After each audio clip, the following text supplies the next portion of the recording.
Assalamualaikum warahmatullahi wabarakatuh. Puji syukur kita panjatkan atas kehadiran Allah Subhanahu wa Ta'ala yang mana Ia telah melimpahkan rahmat dan karunia-Nya hingga kita dapat berkumpul pada perkuliahan kita hari ini. Tak lupa kita hadiahkan solawat serta salam kepada Nabi besar junjungan kita yakni Nabi Muhammad Sallallahu Alaihi Wasallam yang berlafazkan doa Allahumma sholli ala Sayyidina Muhammad wa ala ali Sayyidina Muhammad. Tanpa memperpanjang kata-kata mukadimah langsung ke presentasi kita hari ini dengan tema perkembangan sistem informasi manajemen. Baiklah, pada kali ini kami akan menjelaskan materi tentang perkembangan sistem informasi manajemen. Tapi sebelumnya perkenalkan anggota kelompok kami yaitu terdiri atas 5 orang. Yang pertama Fani Oktaviani NIM 21002088. Yang kedua Indah Mariza NIM 21002105.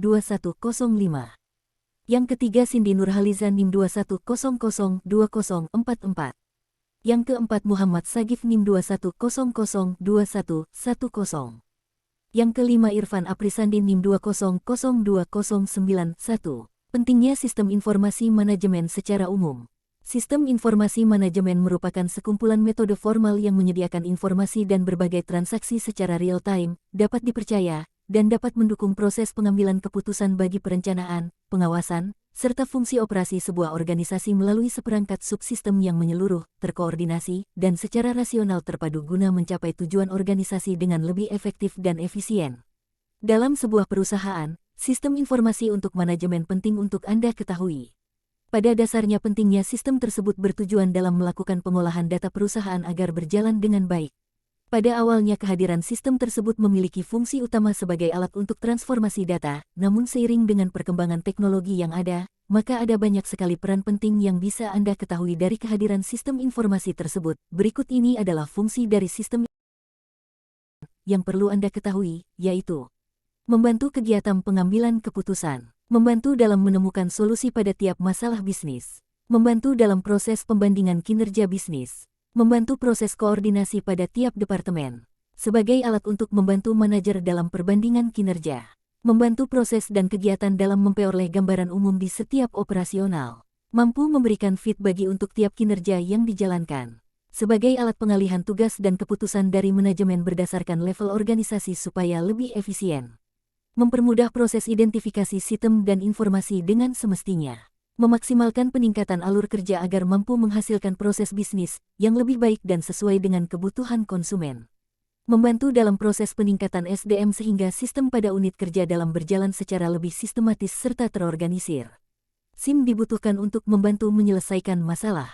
Makanya jadi penting. Dan lagi, SIM punya banyak manfaat. Ini diantaranya, akses data yang cepat dan juga akurat, membantu dalam proses perencanaan, membantu mengidentifikasikan apa yang dibutuhkan perusahaan, membantu dalam pengambilan keputusan investasi, mengantisipasi dampak kondisi ekonomi, membantu melakukan penyesuaian terhadap teknologi baru, meningkatkan produktivitas operasi, memberitahu biaya-biaya yang tidak perlu dikeluarkan, efisiensi, menangkap peluang baru yang tidak terpikirkan sebelumnya. Membantu ini menjaga jumlah persediaan yang minimal, agar efisien, memonitor kegiatan operasional. Pentingnya sistem informasi dalam manajemen pendidikan. Pentingnya sistem informasi dalam manajemen pendidikan sangat signifikan karena pendidikan adalah salah satu sektor yang sangat bergantung pada informasi pengelolaan data dan pengambilan keputusan yang tepat. Nah, berikut adalah beberapa alasan mengapa sistem informasi penting dalam konteks manajemen. 1. Pengumpulan data dan pemrosesan data. 2. Pelacakan kemajuan siswa. 3. Perencanaan kurikulum manajemen. 4. Sumber daya manusia komunikasi dengan orang tua. 5. Pemantauan kehadiran dan disiplin. 6. Evaluasi kinerja guru dan staf. 7. Pemantauan evaluasi pendidikan dan efisiensi. Sesungguhnya konsep sistem informasi telah ada sebelum munculnya komputer. Sebelum pertengahan abad ke-20, di mana pada masa itu masih digunakan kartu pang, pemakaian komputer terbatas pada aplikasi akuntansi yang kemudian dikenal sebagai sistem informasi akuntansi. Namun demikian para pengguna khususnya di lingkungan perusahaan masih mengesampingkan kebutuhan informasi bagi para manajer. Aplikasi akuntansi yang berbasis komputer tersebut diberi nama pengolahan data elektronik PDE. Pada tahun 1964, memperkenalkan prosesor baru yang menggunakan silikon chip circuitry dengan kemampuan pemrosesan yang lebih baik. Untuk mempromosikan generasi komputer tersebut, Para produsen memperkenalkan konsep sistem informasi manajemen dengan tujuan utama yaitu aplikasi komputer adalah untuk menghasilkan informasi bagi manajemen. Ketika itu mulai nampak, komputer mampu mengisi kesenjangan akan alat bantu yang mampu menyediakan informasi manajemen. Konsep sistem informasi manajemen ini dengan sangat cepat diterima oleh beberapa perusahaan dan instansi pemerintah dengan skala besar.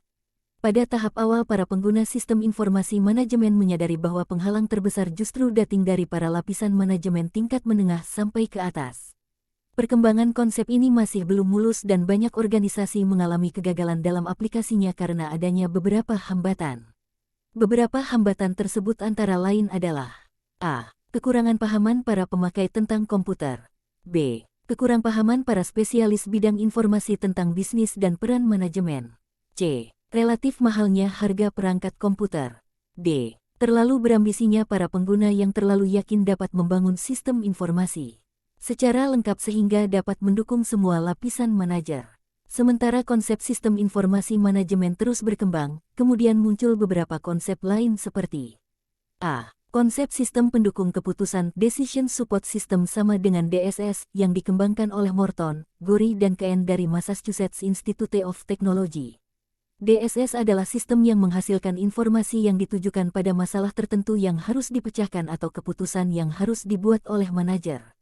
B. Otomatisasi kantor Office Automation sama dengan OA, yang memberikan fasilitas untuk meningkatkan komunikasi dan produktivitas para manajer dan staf kantor melalui penggunaan peralatan elektronik.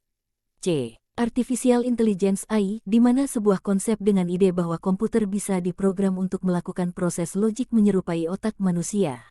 Suatu jenis dari AI yang banyak mendapat perhatian adalah Expert Systems S, yaitu suatu aplikasi yang mempunyai fungsi sebagai jenis dalam area tertentu. Sistem informasi manajemen secara khusus memiliki beberapa kemampuan teknis sesuai yang direncanakan baginya.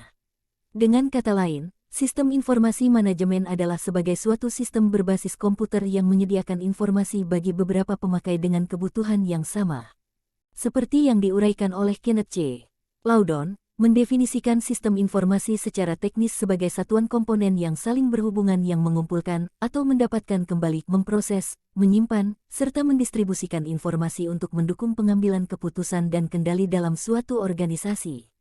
Dengan penemuan komputer, pengolahan data dilakukan dalam perangkat keras dan perangkat lunak. Aplikasi awal teknologi komputer dalam sistem informasi manajemen difokuskan pada pemrosesan data. Perkembangan selanjutnya berfokus pada informasi dan dukungan keputusan. Untuk memahami perkembangan sistem informasi manajemen secara lebih rinci, berikut ini adalah uraian singkat fase perkembangan atau tahapannya. 1. Pengolahan data. Pada pertengahan abad ke-20, perusahaan belum menyadari pentingnya informasi bagi manajer, karena penggunaan teknologi komputer dalam aplikasi akuntansi yang disebut Accounting Information System, AIS, masih terbatas. Aplikasi akuntansi telah terkomputerisasi, yang disebut Electronic Data Processing (EDP). 2. Fokus pada informasi. Pada tahun 1964, generasi baru komputer yang menggunakan sirkuit silikon yang dikenal sebagai sirkuit chip silikon diperkenalkan, yang berkinerja lebih baik dari sebelumnya. Alat ini dikembangkan terutama untuk tujuan membuat informasi manajemen. Pada titik ini, orang-orang mulai melihat celah dalam alat yang dapat memberikan informasi manajemen. 3. Pendukung keputusan. Selama fase ini, banyak ilmuwan di Massachusetts Institute of Technology mengembangkan konsep baru yang disebut Decision Support System, DSS, atau sistem pendukung keputusan yang menghasilkan informasi yang ditujukan untuk membuat keputusan yang perlu dibuat oleh manajemen. 4. Komunikasi. Perkembangan selanjutnya datang dari aplikasi bernama Office Automation (OA) yang dapat menyediakan sarana komunikasi bagi administrator. Meningkatkan komunikasi dan produktivitas bagi para manajer dan pekerja kantoran dengan menggunakan perangkat elektronik. Ketika IBM memperkenalkan produk pita magnetik pada tahun 1964, itu adalah mesin tik yang mampu menulis kata-kata yang direkam pada pita magnetik. Operasi input ini membuat aplikasi OA yang disebut pengolah kata. Sistem OA yang berkembang ini berisi aplikasi panggilan konferensi, pesan suara, email, penerbitan desktop. 5. Konsultasi. Perkembangan saat ini adalah aplikasi kecerdasan buatan AI yang ditujukan untuk masalah bisnis. Komputer dianggap menyerupai otak manusia, sehingga lahirlah ide bahwa komputer dapat diprogram untuk melakukan pemikiran logis untuk memecahkan masalah. Bagian dari sistem AI adalah sistem pakar yang disebut sistem pakar, aplikasi yang bertindak sebagai ahli dalam bidang tertentu. Pada fase ini, TI memiliki kemampuan untuk bertindak sebagai penasihat yang dapat menemukan cara untuk memanajemen sistem informasi manajemen. Pengelolaan merupakan kegiatan melakukan pemanfaatan segala potensi yang dimiliki secara efektif dan efisien guna mencapai tujuan yang telah ditetapkan oleh organisasi. Suatu sistem informasi manajemen dapat berjalan dengan efektif apabila dikelola dengan baik sehingga dapat melayani pihak manajerial yang terkait.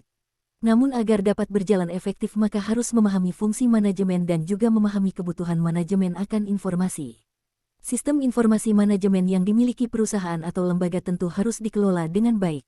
Proses pengelolaan sistem informasi melibatkan beberapa komponen, antara lain, manusia, perusahaan, lembaga organisasi dan lingkungan perusahaan, lembaga organisasi. Jika dikaitkan dengan pengelolaan di tingkat manajerial, adapun tingkatan manajemen dalam pengelolaan sistem informasi dibagi menjadi dua, yaitu 1. Manajer. Manajer bertanggung jawab atas penggunaan sumber daya yang ada. Manajer bekerja dalam fungsi yang lebih spesifik, seperti planning, staffing, organizing, directing, dan controlling resources. 2. Manajemen. Kelompok ini dibagi ke dalam 3 level dasar dan setiap tingkatan manajemen tersebut membutuhkan tipe informasi yang berbeda-beda. Ketiga kelompok tersebut adalah sebagai berikut. A. Strategic top level managers. B. Tactical middle level managers. C. Operasional low level managers. Burke dan Strater membagi fungsi manajemen menjadi 3 tugas pokok dalam pengelolaan sistem informasi. Tugas pokok tersebut adalah sebagai berikut.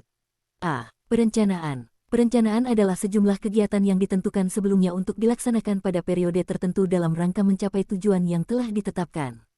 Adanya perencanaan dapat memberikan kriteria yang harus dipenuhi oleh para manajerial untuk mencapai tujuan yang telah ditentukan sebelumnya. Perencanaan penting sekali untuk pengawasan dan pengambilan keputusan. Tanpa perencanaan tidak akan ada kebutuhan untuk mengadakan pengawasan, sebab perencanaan merupakan dasar dari sebuah pengelolaan meliputi pengawasan maupun bagi kegiatan yang lain seperti pengorganisasian dan penjadwalan. Sebelum merancang sesuatu sistem informasi, terlebih dahulu dimulai dengan suatu kebijakan dan perencanaan untuk merancang sistem itu. Tanpa adanya perencanaan sistem yang baik, pengembangan sistem tidak akan dapat berjalan sesuai dengan yang diharapkan. Adanya kebijakan pengembangan sistem informasi oleh manajemen puncak top management, maka akan menjadi langkah awal dan dukungan dari manajemen puncak untuk membuat perencanaan. B. Pengawasan. Pengawasan adalah proses memastikan sebuah rangkaian kegiatan yang telah direncanakan, diorganisasikan, diimplementasikan dapat berjalan sesuai dengan target yang diharapkan sekalipun terjadi perubahan dalam pelaksanaan. 28 Pengawasan pada dasarnya dilaksanakan sepenuhnya untuk menghindari kemungkinan penyimpangan dari perencanaan. Kemungkinan yang terjadi perencanaan yang telah disusun jarang sekali berjalan sesuai dengan yang diinginkan, terjadi penyimpangan dari perencanaan akan sangat mungkin terjadi, seperti kesalahan dalam perkiraan dan kesalahan yang dilakukan oleh orang bawahan. Dalam kebanyakan sistem sesuatu itu selalu berjalan salah, jadi memerlukan kegiatan pengawasan. Pengawasan adalah suatu proses yang terdiri atas 3 langkah penting, yakni 1. Mengukur keluaran-keluaran sistem. 2. Membandingkan keluaran-keluaran ini dengan rencana dan menentukan penyimpangan-penyimpangan, apabila ada, dan 3. Membetulkan penyimpangan-penyimpangan yang tidak menguntungkan dengan melakukan tindakan pembetulan. C. Pengambilan keputusan. Salah satu kegiatan manajemen yang penting adalah memahami sistem secara keseluruhan untuk mengambil keputusan-keputusan yang tepat yang akan dapat memperbaiki hasil sistem keseluruhan dalam batas-batas tertentu. Dengan demikian pengambilan keputusan adalah suatu proses pemilihan dari beberapa alternatif yang dapat bersifat kuantitatif dan kualitatif, alternatif yang terbaik untuk memecahkan suatu masalah atau menyelesaikan suatu pertentangan. Dalam hal ini kegiatan pengambilan keputusan merupakan kegiatan yang sangat sering dilakukan oleh seorang manajer. Seorang manajer yang berhasil harus banyak memiliki keahlian. Dari sekian banyak keahlian tersebut, terdapat 2 keahlian yang mendasar, yaitu 1. Keahlian komunikasi communication skill. Manajer senantiasa berkomunikasi dengan bawahannya, atasannya, orang-orang di unit lain dalam perusahaan, dan orang-orang lain di luar perusahaan. 2. Keahlian pemecahan masalah problem solving sebagai suatu kegiatan yang mengarah pada solusi dari suatu permasalahan. Selama proses pemecahan masalah, manajer terlibat dalam pengambilan keputusan decision making, yaitu tindakan memilih dari berbagai alternatif tindakan. Pada umumnya, manajer perlu membuat keputusan ganda dalam proses memecahkan masalah suatu permasalahan tunggal. Selain keahlian dasar tersebut, seorang manajer juga harus memahami pengetahuan tentang manajemen yang berbasis komputer, yaitu 1. Mengerti komputer, istilah-istilah komputer, keunggulan dan kelemahan komputer, kemampuan menggunakan komputer, DEL. 2. Mengerti informasi, bagaimana menggunakan informasi, perolehan informasi, dan bagaimana berbagi informasi, DEL. Pengelolaan informasi sangat berpengaruh dalam pengambilan keputusan manajer. Apabila informasi yang dikelola menghasilkan informasi yang sesuai dengan fungsi dari informasi, maka akan sangat mendukung manajer dalam pengambilan keputusan. Dalam hal ini sistem informasi manajemen memiliki peran yang sangat signifikan. Adanya sistem informasi manajemen sangat membantu dalam mengelola informasi, oleh karena itu sistem informasi manajemen harus betul-betul dikelola agar fungsinya dapat berjalan sesuai dengan apa yang diharapkan. 4.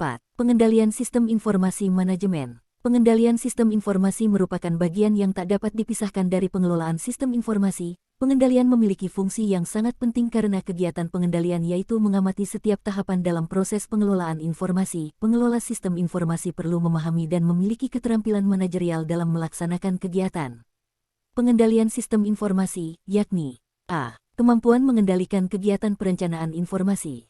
B. Kemampuan mengendalikan proses transformasi informasi. C. Kemampuan mengendalikan organisasi pelaksanaan sistem informasi. D. Kemampuan melaksanakan kegiatan koordinasi. Dengan kemampuan-kemampuan itu maka terjadilah kelancaran pelaksanaan pengelolaan sistem informasi guna mendukung keberhasilan program organisasi. Dengan kata lain, bila kegiatan-kegiatan perencanaan, proses transformasi informasi, pengorganisasian pelaksanaan, dan koordinasi terjadi lepas kendali, maka bukan saja sistem informasi tidak berhasil mencapai tujuannya, tetapi justru dapat membahayakan proses manajemen yang mendapat dukungan dari sistem, sehingga kegiatan pengendalian akan lebih menjamin penggunaan hardware dan software dengan lebih efisien dan ekonomis. Kiranya jelas bahwa sistem informasi bagi pimpinan apabila dirancang, dikembangkan dan dikelola dengan baik akan sangat membantu meningkatkan kemampuan pimpinan dalam pengambilan keputusan. Baiklah, itu saja yang dapat kami sampaikan. Salah dan kurangnya kami mohon maaf. Kami akhiri dengan wabillahi taufik wal hidayah. Wassalamualaikum warahmatullahi wabarakatuh.